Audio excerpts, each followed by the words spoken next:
They snagged a playoff spot by taking down the easy pickings but stumbled when it came to the heavyweights, especially on the road.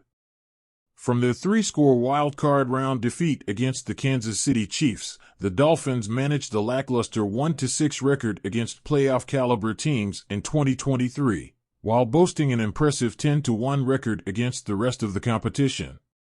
Miami's winning percentage took a nosedive of .758 in games against top-tier opponents. Now, let's stack that up against the remaining Elite Eight: the Texans, Ravens, Packers, 49ers, Buccaneers, Lions, Chiefs, and Bills.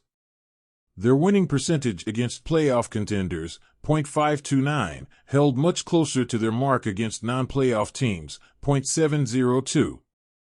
Clearly, closing that gap is the trend that's set to dominate, and fortunately, it seems like that's the top priority for the franchise this offseason.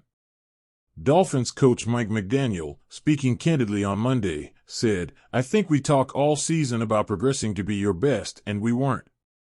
When you ultimately fall short, then you have to look it between the eyes and look at where we had successes and where we had failures, and not really harbor any defensive mechanism because it's the bottom line." He continued, "We didn't get the results that we wanted. We feel good about our process, but everything has to be really evaluated. First and foremost are the shortcomings. You also have to look at what you did do well, but that's always the last thing on our minds in the offseason. You get what you emphasize, so then it's supremely important that we look at everything, not assume it's correlation or causation, look at everything flatlined, and find the ways that you can get better. That's what I think players sign up for and organizations depend on. Especially considering that the Dolphins' schedule for 2024 is shaping up to be even more challenging than the previous year. With 7 matchups against 2023 postseason contenders and the potential of facing Aaron Rodgers instead of Zach Wilson twice in their annual home-and-home with the Jets, the Dolphins have some serious work cut out for them. General Manager Chris Grier chimed in on the challenges, saying, "I just think it's a combination of things.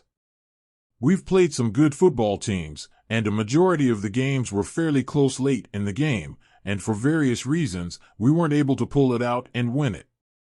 So I think that will be something we'll go through and evaluate and look at through here in the off-season, and that's what the whole spring is for." As Mike said, you look at, it's not necessarily improving the things you're great at.